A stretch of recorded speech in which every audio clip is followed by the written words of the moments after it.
Hello, and happy marvelous Monday, everybody. I hope that you are doing extremely well. Happy New Year.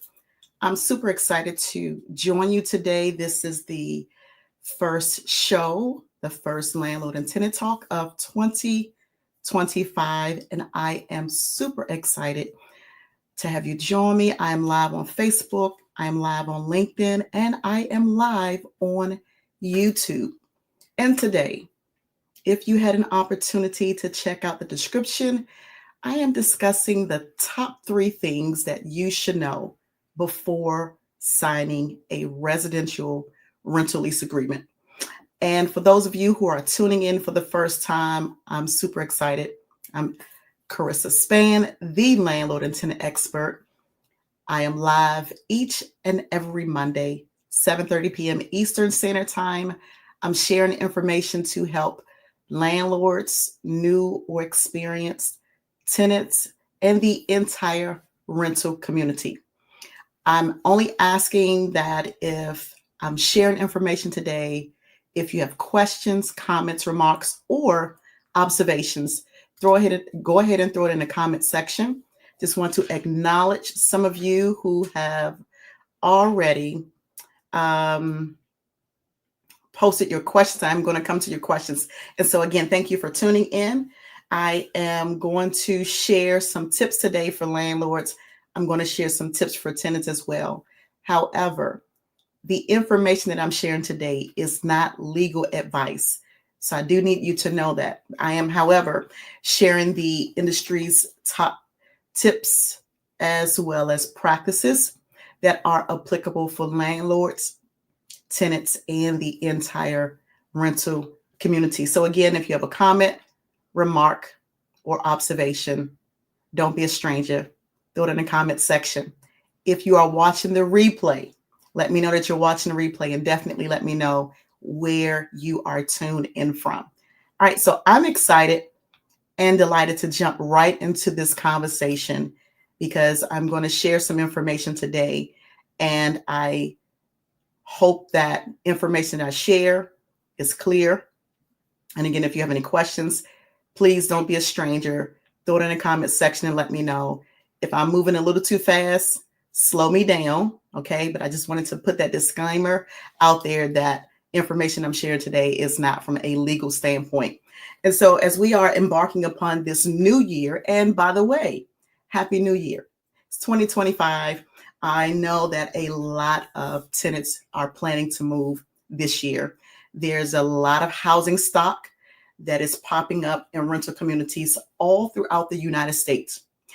Before landlords sign a new lease, before tenants sign that rental lease agreement, there's some three things that I believe are extremely beneficial to know on both sides of the aisle. If you find this information that I'm sharing today helpful, please like, tag, and share it with someone else. All right, so I'm going to get right into the discussion today because I want to be respectful of everyone's time. And again, thank you so much for tuning in. I see you on the YouTube channel, on LinkedIn, as well as Facebook. Hello, Preacher. Thank you so much for tuning in. I always appreciate you. I am always excited when investors are tuning in. So thank you so much. So again, today, the top 3 things you should know before signing a rental lease agreement. This is going to be so important, especially for those of you who are investors, for those of you who are landlords, for those of you who are property managers. Hey, Jennifer. Happy New Year, beautiful. Thank you so much for tuning in. So let me get straight into the conversation today, the discussion rather. And again, questions, comments, remarks, or observations, please throw it in the comment section. So let me get into it because these, I believe, are the top 3 things that landlords must know before signing a rental lease agreement.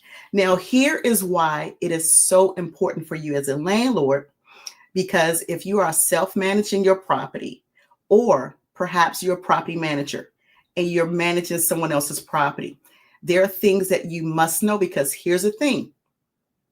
What you don't know can and will hurt you. So you don't want to end up on the wrong side of the table because you didn't know, and maybe you didn't take time to really find out. And so I'm going to share the top 3 things. Let me bring them up to the screen for you so that you can see this. And today's discussion, I'm hoping to do 3 things to educate you, to empower you, and to engage you. So questions, remarks, observations, definitely let me know.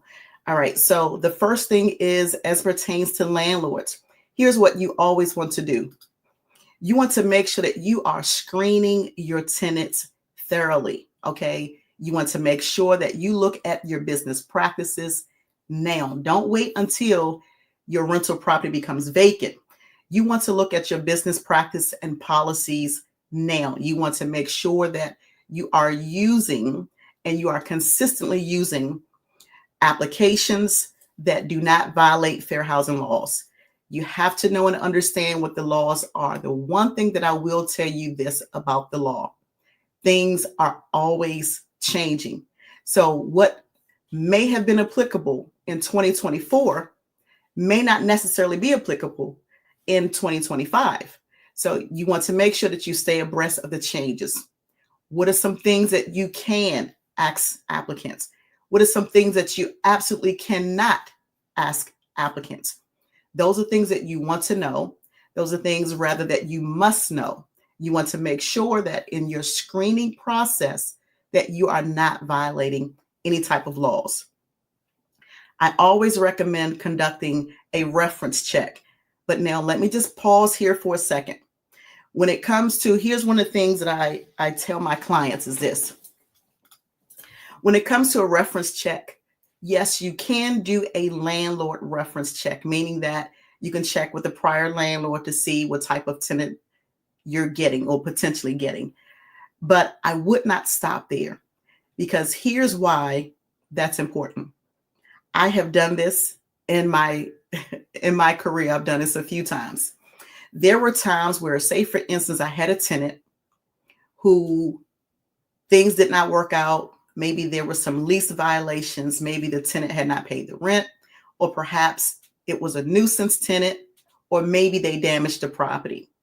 And it was much easier for me to give that tenant a favorable reference to a new landlord, right? Because that was cheaper than me having to take the tenant to court.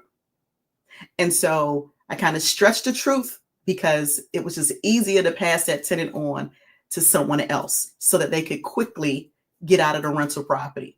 And sometimes that will happen when there's a cash for keys deal on the table. Sometimes landlords and owners, they really just want the property back for whatever reason.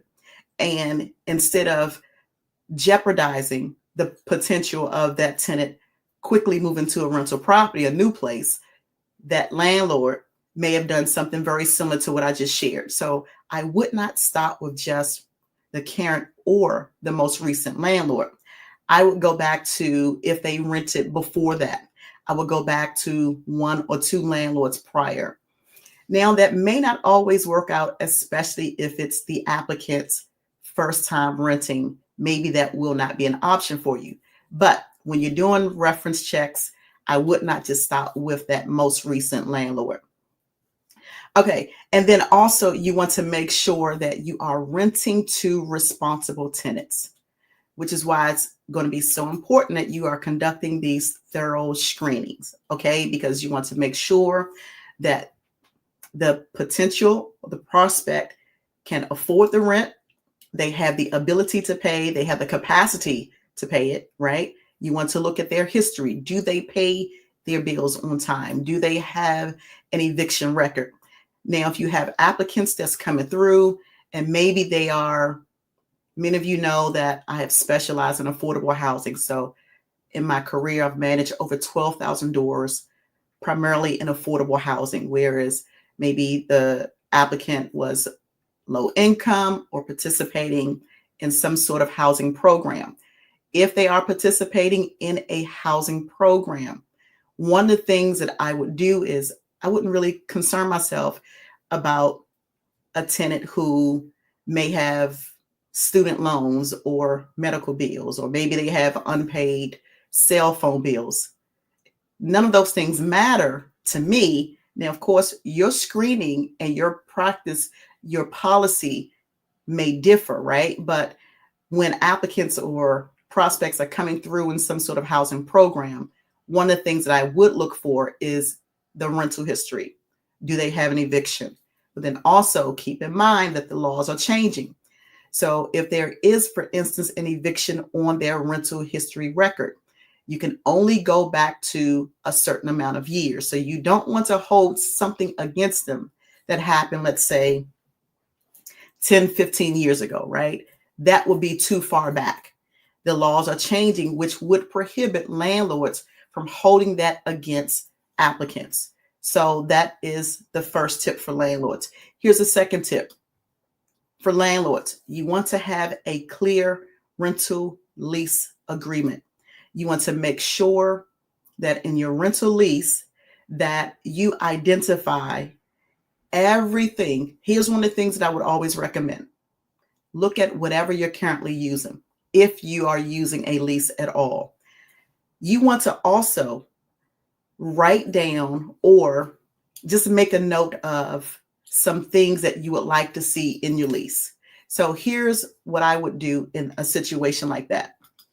Because you want to minimize disputes, you definitely want to minimize any misunderstandings in the future because things were not clearly identified in that rental lease agreement. So I would sit down and I would interview myself. Okay, well, Carissa, you're a landlord. How will you handle maintenance issues? If a tenant requests repairs to be completed, what is your policy? And I'll write out what is the policy. The tenants must contact me by phone, by email, by text message, by going on the tenant portal to put in a work order ticket. I'm going to break it down. Okay, well, if it is an emergency, how do you want the tenant to contact you? What is the best contact number? What is the best way for tenants to reach you in cases of an emergency? So I'm interviewing myself and I'm pulling out these questions and I'm writing the answers down. I'm going to make sure that all of this information is clearly spelled out in the lease. If the tenants are responsible for paying utilities, well, Carissa, if the tenant is responsible for paying the water bill, the electric bill, the gas bill, whatever, right? I'm going to provide that contact number or the information for that utility company. If it's Pepco, if it's BG&E, if it's the water company, I'm not only going to name the utility company, but I'm also going to provide the email address if one is available, the website, the telephone number so that the tenant can contact that utility company. And I'm also going to provide a timeline by which the utilities must be turned on in the tenant's name. So for instance, if a tenant signs the lease, let's say on the 15th, right? Or whatever the day is, I'm going to make sure that at the day of signing the lease, I let them know they have 5 business days to turn the utilities on in their name, or the tenants understand that the utilities will be turned off. Meaning that in a lot of cases, those utility bills should be in the owner's name or the management company's name, right? So when the tenant moves in, and this is only in situations where the tenants are responsible for paying the utility bills, I'm going to let them know, hey, listen, today is the 15th. You have 5 business days to turn the utilities on in your name. I'm also going to reach out to the utility company to say, hey, I have a new tenant. The tenant's name is Jane Doe or whatever the tenant's name is. Now, I will not try or attempt to put the utilities in the tenant's name because it's their responsibility. But I am also letting that utility company know that on the 15th, if Jane Doe, who is now residing at 123 Anywhere Lane, right? I'm going to provide the address. If they are not in compliance, if they do not contact you by this date, you can go ahead and disconnect the utilities. Because the one thing that I do not want to see happen to anybody, and I know that this has happened to a lot of people, which is why I'm telling you today, this is one of the top 3 things that you should know before signing a rental lease agreement. I have seen situations where people did not do what I'm saying. They allowed tenants to move in. They did not verify that the utilities were paid. that the utilities were turned on in the tenant's name. The tenant moved in, did not pay the utility bills, and it was still in the owner's name. So the owner was responsible because they didn't follow up to make sure that was done. So that's why it is so important to make sure that all of these things are clearly identified in the rental lease agreement. I'm going to go through that interview process with myself. I'm going to pull out what I think would be the best practice or the policy, and I'm going to make sure that it's in that rental lease agreement. One of the things that I've shared over time is this. My rental lease agreement, true story, is at least 61 pages long. I no longer have a physical lease because I'm now using an online platform because that's just much easier. But in my rental lease agreement, it is lengthy because it is extremely detailed. I'm completely thorough when I'm executing a lease because I don't want any misunderstandings. I want it to be clear who's responsible for what and when. If we're providing pest control services in the lease, it's going to tell the tenant they can expect pest control services if it's monthly, if it's quarterly, if it's semi-annually, whatever the frequency is, it's clearly spelled out in the lease.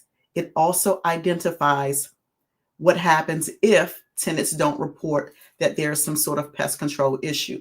When it comes to maintenance, the tenant will know how to reach us, how to make requests for maintenance repairs and or emergencies. And so these things are definitely important before you sign that rental lease agreement. Here's a third tip for landlords on today. You want to make sure that you are maintaining that rental property. You want to make sure that you keep it in good condition. You want to address all, not some, but all maintenance requests.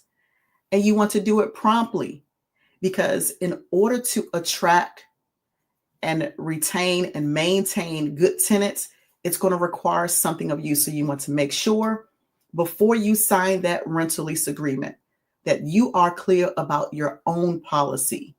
How do you handle situations? Now, here's something else. Here's another nugget. You want to definitely make sure that you have a maintenance escrow available. That is going to definitely protect you if you have, let's say, for instance, you have an emergency. Some owners, some landlords, some property managers have not done this. They have not had a maintenance reserve. They didn't have any funds set aside to handle emergency repairs. And so they ended up in a situation where there was a financial hiccup and they could not afford to make the repairs. So please do yourself a great service. Have a maintenance escrow. Have a set amount of money available. Now, this is for a lot of my landlords who are maybe smaller landlords. For those of you who are starting out, I want you to know some things that you should prepare for. All right, so here are my tips for tenants on today. Very clear for you as a tenant, please understand that rental lease agreement before you sign it. Here's why that's important. When you sign that lease, it is a legally binding document. So if you sign a lease, and let's say, for instance, you didn't read it in advance, okay, and something happens, let's say the landlord put in a clause or condition stating that you are responsible for repairs up to maybe $1,800. So in a situation like that, the landlord will not make repairs until you've paid the $1,800. But you didn't understand it, you didn't read it to know that that's what you're supposed to do. So in a situation where, let's say, you have an emergency and the landlord tells you, okay, well, we're going to send someone out, but just make sure that you pay the contractor. Let's say it's the holiday, it's maybe a birthday, or let's say Christmas or whatever you celebrate, right? Or maybe you just don't have the money. And the landlord said, well, you signed the lease agreeing to pay the $1,800, up to $1,800. So we will send someone out, but you're going to be responsible for paying them. Now, if you haven't read the lease and you just signed it, maybe you didn't know that that was the requirement of you. That landlord, by law, in accordance to that contract, providing that it doesn't violate any other laws, can very well say, well, listen, too bad, so sad. This is the lease. This is what you signed. We will send someone out. Now, that's one of the most important reasons to understand that lease before you sign it as a tenant. And then also know and understand, let me put it back up for you. When it comes to that rental lease agreement, when it's signed, you cannot go back and renegotiate the lease with your landlord if you are in your initial term, as long as that lease does not violate the law. So just because you haven't read it, or maybe you don't agree to something that you've already signed, it does not excuse you from being legally required to adhere to what you've signed. So please make sure, Miss Tenant, Mr. Tenant, that you review the lease in advance. Ask questions. Understand the requirements of yourselves. Understand the responsibilities of your landlord before you sign it. All right? Because there are penalties if you don't adhere to the lease or if you break the lease. That landlord can take you to court for violating that rental lease agreement. And that does happen often. All right? Here's the next tip for you as a tenant. You want to make sure that you always document the condition of that rental property. You want to do a move-in inspection with the landlord. Why? Because when you move out, if there is any damage, if there are any holes in the walls, if there is excessive, well, not normal wear and tear, but if there's damage, that landlord can reduce or maybe not even return your security deposit. So you want to document the condition by taking pictures, videos, and you want to keep that information. Because if you don't have it and you move out, you don't have any proof of what that place looked like before you move in. So you want to know these things before you sign your rental lease agreement. Don't just rely on the landlord to give you that information, because sometimes in many cases, they should keep that information for their records, but they're not required to give that information to you. So you want to make sure that you document the condition. All right. So here is my third tip. Here's my third tip for you as a tenant. You want to make sure that you are budgeting beyond rent. So let's say, for instance, as a tenant, you're looking to move into a rental property, right? You're looking to move in, let's say, the middle of the summertime. You're looking for a place in the range of, let's say, $2,500, because that's your budget. The thing you want to question is this: is that $2,500 conducive, inclusive of the rent plus utilities? So in a situation where you have to pay rent plus the utilities, right? How much are the utilities? If you have to pay electric, you want to do some research in advance to at least get a working idea of what that monthly utility bill is going to cost you. If the electric bill is, let's say, $150 a month or $85 a month, that's going to be on top of that $2,500 that's already allocated for rent. What about cable? What about internet? What about your telephone? What all are included? Are there any extra fees that the landlord is charging? Maybe you have a dog, maybe you have pets, and perhaps that landlord is charging a monthly pet fee. Again, that's going to be on top of the rent. So you want to look at, okay, well, if $2,500 is my max, then maybe I don't want to find an apartment or a home that's $2,500. Maybe all I can afford for rent is $2,200, whereas I'm allocating an additional $300 towards utilities, because it's not just the rent that you have to pay, right? And you definitely don't want to move into a rental property, whereas all you can afford is to pay the rent. You can't afford food. You can't afford utilities. You can't afford the basic necessities of life. That's stretching you beyond your financial limit. So you don't want to do that. So that's why it's going to be so important to budget beyond that rent. All right. What about renters insurance? If, as a tenant, you have to pay your renters insurance, you want to factor that in. How much is the monthly renters insurance, unless that's something that you pay for the year, right? You want to make sure that you are financially prepared as best as possible. So I've provided the top 3 tips, top 3 areas for you as a landlord as well as a tenant. Okay. I hope that this was helpful. I know that I ran through it pretty quickly today. But if you have questions, if you have comments, remarks, or observations, please let me know. Again, sharing this information is something that I do each and every Monday. I'm live on Facebook, I'm live on LinkedIn, and I'm live on YouTube each and every Monday right here at 7:30 p.m. Eastern Standard Time. So for the remainder of 2025, I am going to be providing more tips, more updates, more insights for landlords as well as tenants. So if you have a question, please feel free to let me know when I'm live. You can always email me. Let me share my email address. All right, that is my email address at the bottom of the screen there. So any questions, please definitely let me know. If you have not already subscribed to my YouTube channel, please find me on YouTube at Landlord Lyfe. Lyfe is spelled with a Y.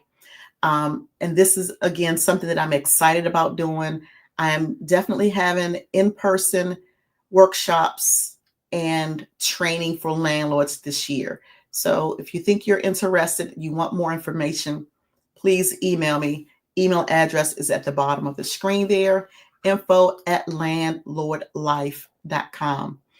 Are there any last minute questions I'm able to answer? I shared quite a bit today. I gave the top 3 tips for landlords. I gave the top 3 tips for tenants on today. So I'll pause for a second. All right. Thank you so much. Here is a question from the YouTube channel. What about having a house rule document for tenants to sign? That's a good question. That's one of the things that I do have in my rental lease agreement. House rules. What are they? When can guests come over? Or how long can guests stay? That's just one of many house rules. But yeah, definitely have them too. And that should be part of the rental lease agreement. I would definitely say, look at what your rules are. Look at what you want to incorporate. And you can always make changes before a new tenant moves in. So thank you for that. Hey, Ben, thank you so much for tuning in. Happy New Year. The workshops will be great. Absolutely so, Ben. I don't know. Are you in the DC metropolitan area? I am having workshops in person as well as virtually. So please, Ben, do me a favor, send me an email. I'm going to provide more information. Pretty similar to what I do here on YouTube, but just going a little bit deeper. All right. Thank you for that. I see that you are in the DC area. Awesome. So Ben, do me a favor, go ahead and email me. I will follow up with you, provide more details about that, and I'll share it also in the upcoming weeks. So I do hope that this was helpful. I shared the top 3 things that you should know before signing a lease as a landlord as well as tenants. And again, for those of you who have not subscribed to the YouTube channel, please do so. If you go to my YouTube channel, you'll see that I respond to comments and questions on that YouTube channel. You can always go and watch some of the replays.